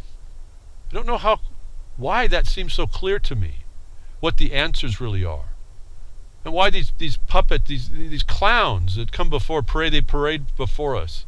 The political parties, they parade as the only things. Why we don't denounce it all is a fascinating. Again, I'm tossed. Which direction do I go? Is it just mere stupidity, or is it just laziness? What is this fascination that people allow in their lives? This was a fascinating read. I won't read more of it. I think once you find out that people are defending their country because of military occupations attacking them, I want to know why would we have a reason to question when they come attack us? But guess what? If the homeland and something greatly prized is something they attack us for, they have no motivation to come here to do it, do they? There's nothing here in the United States or anywhere outside of their land that they're protecting greater. That's a tactical thing that we would be told at best. There's no actual motivation for someone to come to the United States and, as someone with this suicide bombing inclination, attack us and blow himself up. It means nothing in the sense of winning his homeland and the thing greatly prized. And they know that. to show you that this report tells you that all these terror attacks are and must be fabricated because there's no actual motivation. It's not religion. It's the protection of their homeland, and to protect their homeland or something greatly prized that they'd act. And coming over here to blow up a couple people doesn't do that. And as we've seen, the proof is all the fact that there has been none that hasn't been orchestrated essentially with the help of the government here. Us, the is us part. That you have to take stock of this. You have to take acknowledgement of this part. Because whether you believe what this report says or not, it's another piece of the puzzle that certainly starts to explain things better than what insanity we see that tries to explain things itself. The hypocrisy that we identify. This is beyond us just saying, oh, these people are criminal, oh, these are corrupt. No, these are psychopaths that have the seats of decision, that keep working to hurt people, and they come here to hurt you. And you're so senseless, you don't see it's an attack on something you greatly prize. All the things I bring up, from child services, rights of child, the UN imposition, the attack on production, the focus on the Agenda 2030 of production and consumption, taking out the landowners on the one side, forcing your behavior on the other. These are all the war fronts that are on us in our land. Agenda 2030 tying migration. What do you think they did in the United States to Detroitify the entire nation through the economic destruction of the monetary system they set up for the fall? All the people that migrated internal to itself. This is another tool, folks, and nobody notices it enough to say, whoa, hold on. I need to rethink, repent. Repent of my old way of thought and programming. There isn't absolutes either, even in the construct of the occupation. And so we see it takes time. The courts of delay are courts of injustice. So it's taken all this time. But we see that these things that they've been putting in front of us for our consumption, that we're consuming this fraud, these lies, this criminality. The ring in our nose, we allow that ring to get wounds in it, and they get to pull us because it's so tenderized, and we don't even want to touch it. Let them do what they want to do. We'll just follow behind them like nice little pigs to slaughter, little cattle, the chattel, the goyim, I guess we're told. Are you going to agree to that animal nature? You don't even have your animal nature. At least the so-called terrorist has an animal nature that says, I'm going to defend the homeland. The homeland's been attacked in the United States and Canada, all the westernized states, all the modernized states. And not one steps up. But see, they already know you're a terrorist. That's why they defined you as a terrorist before you knew you were one. In the Patriot Act, enemy combatant back in 1917, taking away your rights in NDAA 2014, I think it was. They called you a terrorist. They know your inner nature. It sits right there. And yet I hear crickets. I'm not saying to go blow yourself up. I'm telling you that you have to be cognizant of the invasion, of the military occupation in your life, and learn to respond to it. And I'm hoping behind the woodshed I'm giving you a whole lot of other things to think about doing before you take the ultimate act. I think like the Second Amendment, that's the ultimate agreement and concession of failure for us today. That there are still glitches even in the corrupt matrix. It takes time. The delay of injustice is upon us. But the courts can come through and make these discussions. It's things for us to at least think about. Inside the system, there's not some people that are heinous and demonic. Some they actually take this a little bit more serious. And every once in a while, like the judge with the saying how unconstitutional and broken the child services system in Texas is. The court rules that Bush administration can be sued for its war on terror conduct. For almost a decade and a half, the people behind the Bush administration's shameful treatment of terrorism suspects have avoided punishment for their crimes, but that may be about to change. The courts have had their say and have ruled that the former Bush administration officials can, in fact, be sued for how they conducted the war on terror. Okay, what about Obama, who didn't stop it? The Nobel laureate for peace, who attacked a defenseless nation compared to its power. It wasn't so defenseless that the big bully the big bully and brute could come and take it out either, did it? But it attacked a defenseless nation with no real cause. It's admitted that. What about Obama now? The whole thing starts to go on its head of the reality of what we've been fed. Like I told you, as reported to me, that I reported to you just weeks after the Benghazi thing. I said, don't forget about Benghazi. This whole thing is answered in the fact that Obama is the only one that could have stopped the rescue mission that by protocol happens automatically. As told to me by someone who was involved, happened to be someone I know. I didn't know. That was a surprise. I told you that then. Who happened to be involved in the establishment of the very protocol that was set up. And why I knew about it, because I didn't talk for him for a week or two after the fact. Well, they were working out what went wrong. Obama. If you didn't get the hint before. That war on terror and their conduct can be sued upon. Folks, those of you that have a cat in a fight, a dog in a fight, whatever's going on here, it's another way at them. To me, it doesn't matter that you win or lose. It's that you make the stand. I won't read no more. You go read. Blogcaster has all this. There's more to read. There's just and links to go to, and it's a start for anyone who chooses to accept the responsibility to go after it. The war on terror is a conduct against you if you understand how to turn that around right now. The whole of the entire government is committing this war of terror, folks. That's the actual conduct. Another war that's been failed. We all know this, but here's the proof and the evidence. This is what I'm trying to get you to see. You speak to the system right now as if your entire existence is a court case. You have to prepare your facts, and you have to be able to articulate them cleanly without gibberish.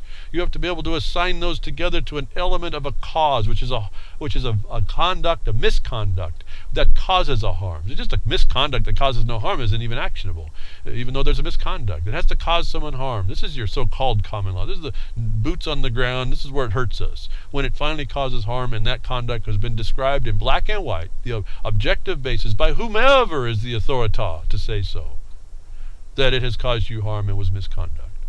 That you bring those together in a simple, concise, easy to understand form without all the gibberish and all the other things. You know you're enforcing your constitutional right. You don't have to speak about them in the brief. You're enforcing them by bringing the brief in a plain statement of harm by some elements. That's how you affect your constitutional rights. You don't have to give all the case laws in your complaint. That's the gibberish. Just do what you're supposed to do. Stop talking about your right to do it. The United States government declares another war, concedes another war is a failure. And we all can go immediately to know which one. We can have, a whole list of them.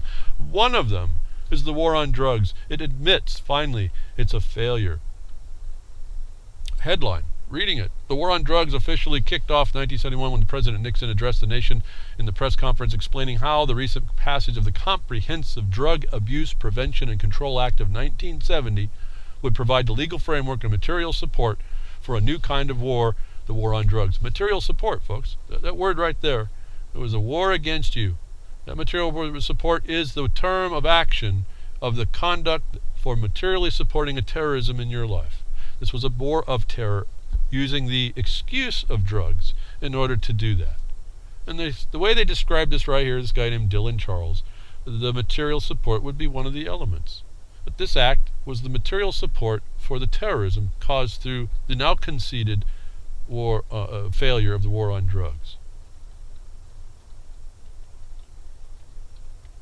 Nixon said we must wage what I have called a total war against public enemy number one in the United States, the problem of dangerous drugs. Now, who's supposed to declare war, folks?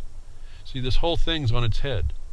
And yet we agreed. We never stepped up and said, whoa, that's not, you can't do that. But see, back in 1917, they kind of threw everything on its head, didn't they? Because then, that's why I keep telling you about the commerce wars that went on. That's why we have the 1917 Act is still going. It's still an emergency. from which they can use all commerce as an attack. That they can. It's an ongoing. It's not really a declaration of war, but an expansion of the subject matter that is the war already declared. Which in 1933 they removed you from the exception of its application. It's all written for us, folks. This war goes on. There's an interview that's made. Michael Botticelli, he talks about it. He goes, this whole thing is a failed... the war on drugs is an old focus to the work that we do. It portrays that what we are clinging to kind of failed policies and failed practices in the past. And then Scott Pelley answering a question: Are you saying the way we have waged the war on drugs for the more than 40 years has been all wrong? Botticelli answers: It has been all wrong. Out of the words of the government itself, no opinion, folks. Here is the evidence of a war of terror against you. The whole purpose for the monies of the military equipment now going to your local cops shops is because of this war. You have the evidence now to pull together and a bit more to go down to your local counties and cities and say, take away this military hardware. You don't have a legitimate purpose. It was unlawful what they've been doing. Are you going to get heard? I don't know, but they're saying that. They're using this monopoly oppression, this prohibition, in order to build and expand and improve a pharmacological industry that's killing us in all other areas. Like I said before, I've not been one in marijuana. I've never really, there's never anything. I could see people, it just never was the thing for me. And didn't really think about it too much. And recently, with this new movement, we got to legalize it. I didn't understand why it was why it was even an issue to begin with. It was a plant to me, but I didn't see any purpose for it. But when it finally came out, the proof and the internet and the YouTube and the information coming out that like any plant, the constituent parts of which could be helpful, found out this plant is very helpful. That was prohibited was the reason why they prohibited it. When you look at the bottom line was to make industry, which is the bottom line of the nation, for its GDP. They can't make money when they got some medicines they can fabricate and stuff down your throat. Well, when they got a plant outside your house, it does a lot of things in the most profitable areas of their monopoly business. The control of pharmacological chemicals. That was the first reason, but that it actually had medicinal qualities over the law shows you that legal is not lawful and the law is wrong. But I told you there was a commercial component that everyone seems to be missing about how to answer. In other words, if you go into court, you say, listen, they've mischaracterized these things to make them fit in the law of commerce, and I wasn't doing commerce. That's an avoidance. No, that's not. Don't do it that way. In fact, some places you don't have to. Some places you have to do a little better than that. I'm just saying your statement before you go and arrange the jurisdiction would be that the citation that claims to be commerce related is actually a mischaracterization in order to have the state gain a fraudulent advantage. That's an avoidance. Whether you win or not is irrelevant, but it makes a record that's appealable in this corrupt system anyway. At least you have that. You didn't have that if you didn't do it, which most people don't. But we have a plant that's a fabulous medicine, not by what I say. I don't take it, don't know it, don't have a clue. But by other people's needs that actually shows as a purpose that the federal law says there is no purpose. That the legalization for medical marijuana of which in each state countermands the federal diktat to throw it down should be enough for you to also bring together to show your local people that are going to take these military hardwares and whatever they're doing to take money on the war on drugs to be able to stop it so there's one less oppression in your life. Because if you start to push this out, you also realize your local state laws that so-called legalize it, those are wrong too. Why? Because they put an imposition on a natural plant that has medical uses and is not otherwise a violation. That gets us over. What about intoxication? Well, that's only relevant to commercial uses and commercial operations. Otherwise, it's strict liability. So you better not do things. You better not do anything while you're trying to be responsible. That's why I don't understand why people do any drugs anymore when they have little ones. Anytime you're under the weather of a pharmaceutical, or legal or otherwise, you got little ones' responsibility that can come up with any time to surprise you. So I've never understood the lack of respect that people had for themselves and their offspring about doing drugs at all in that regard. That's the strict liability part. That's really not actionable by the state, but they've turned this thing on its head so it makes it look like it is. But the court makes this ruling.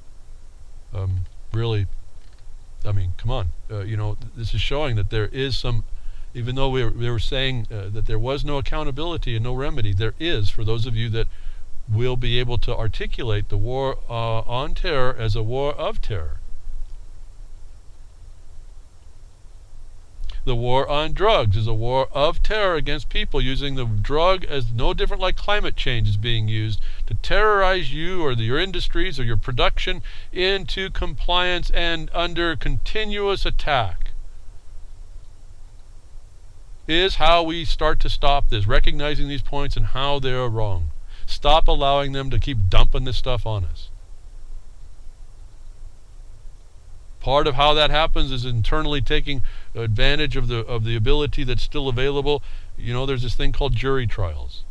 When you get them into these corrupt courts, you can go onto those courts and you can be the odd man or woman out to determine, like they have been in lots of places. I think Texas is one of them. The drug law, the marijuana laws are obsoleted. We're going to drop charges, or we're going to diminish the charges, or we're going to eliminate the charges as a jury. They're obsoleted because of this lie we found out. The judge drops jury tampering charges against Denver jury nullification activists. Someone who would give generic information to all people in the front of a courthouse was recognized, about jury nullification, was just recognized by a judge as not being the felonies he was charged with. That you here now have this story. If you didn't know about it and you're interested in jury nullification, here's a new story that you can pull. I'd go back, I'd do more research about it to find out the back end. But what's happening here in this is really important. It's not just that this guy was charged, Kenneth Plotz, excuse me, that's the judge. Kenneth Plotz was a judge who dropped 7 felony jury tampering charges on Wednesday in the case of the 2 Colorado-based jury nullification activists who had been arrested for handing out informative jury flyers of jury nullification outside of the courthouse. This he does because they were doing it to no one in particular and everybody in general. You need to know that status, that this one judge now, it doesn't mean you're going to win everywhere, but you can bring this out and you can actually get a qualification on this. That the district attorney actually was up against another decision where he acted to charge this guy. I'm trying to find the name now. So I go through and I see these stories and just get the idea. Eric Brandt and Mark Iannicelli, they were handing out flyers for jury nullification generally. They did not target any particular juror. And that was the reason, based on the complaint, that the judge dropped 7 felony charges. These are serious now. And the worst point that I said this case is not over is that the DA had noticed before that what those people were doing was not actually unlawful. And that sets up a problem for the attorney. And I commented on a Twitter back on this case that the bigger story here isn't just that they got these felony charges got dropped, but it's the fact that the DA was rabid and he was derelict in his official duty to go after these people, which makes this story not ending quite yet.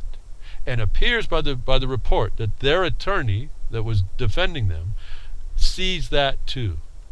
and may actually be going after this abuse of authority, malicious prosecution, dereliction of official duty. These things may actually come out that become the opportunity now in a response, in a response of attack and defense against the abuse of the Bar Association sitting in that seat of control. Because one judge finally said, no, what you stated here he's done can't be done, and we have prior precedent that you completely ignored as a state prosecutor, showing that these people, when they don't do inside their office, there's an action you can take against them.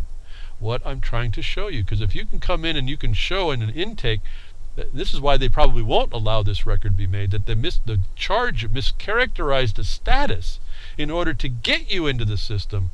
That's a felony on the official side. This is the kind of thing I'm telling you, that we're in a war. They want to hit you with something, you got to have a retaliatory strike to come back, or a defense that deflects the shot. I don't get all wrapped up in how that works. I just start doing it, and I feel like it's more Aikido, where you're using their momentum against them. Once they start a momentum, they're defenseless against it, against the momentum it creates. And you can take that, and you can use it to expose them. We have this war on drugs that has devastated us as a people. It was a lie. It didn't work. Again, like climate change, bad theories. Sociologists, psychopathic sociologists, psychologists creating these policies that we all work on. The same thing is going through with now the computerization of your education system. And going into this technocracy tool for the implementation of the plan. And this problem we're having with CISA now, I started the broadcast with the saying, hey, they passed the bill, they stuffed something in, they stuffed it in on a have to pass, which they didn't have to pass, but this is what they excuse it away on. And we talk about our lives are being constrained now to a digital life. I've told you about that flicking switch they can pull, that it comes off, that we talk about war, and a new war always here, that it comes off that more devastating than any nuclear war, John McAfee on the coming cyber war with I think is a big telltale, it's a big fairy tale to start with, except to the extent that our lives are digital. And if you don't understand that the effect of a cyber war that your government pulls against itself, underneath the cover of or anybody else, that it could not be more devastating than a nuclear war, you're not paying attention. And this brought up a whole other set of thoughts that I don't know if I probably don't have time to talk about here. But this type of when he brought up this idea of nuclear war, there's been some ideas that we're going to be going to nuclear war, as we might have heard and written in the books in the final days and all the Armageddon and all that stuff. Nobody, 99% of the population gets destroyed by nuclear war. Everyone thinks it's literal. When McAfee brings this up as nuclear war, and it's actually cyber war, and you understand how the digital interrelation of computers is with everything you need in life, that when he says this is more devastating than a nuclear war, if we translate that nuclear Armageddon that we were looking for this cyber war, this took on a whole much more ominous tale than even the one that he's pointing out, except to tell you this will be devastating and don't look for the flash. Maybe that the revolution won't be televised because everything will be down, because we are engaged in a digital world anymore and didn't make alternatives to it. So thank you for tuning in today. Again, I didn't even get partially down my tabs. I always try to work better on that, but those of you that tuned in, again, Merry Christmas, Hanukkah, Merry Christmas, Hanukkah, and Ramalama Ding Dong, Gista, Mitha, Krishna, happy holiday, and do what you can to love the ones you're with. I'm not so much into these holidays anymore. But I do appreciate the people that are around me, and I think that's the best that we can do for that, and we get away from what we are wanting to have imposed upon us. We isolate ourselves, and we bring purpose and principle for us. Is probably the biggest gift I can give to all y'all to start doing in our lives and get us to the next point that removes this insanity, this madness, the lack of causation for the harm that's in the world, and brings a real peace on mankind, not humankind. Mankind, not the animals, not what they want to do for us. but what we want to do for ourselves and our own. So thank you again. Donate where you can. The servers, WT, worldtruth.org, social network, reallibertymedia.com, ucy.tv, FM broadcasters and the AM broadcasters. Promote the broadcast, folks. I don't do that so well. See if we can get on other networks. It'd be great. And you can contact me, markonthebco.com. Take care.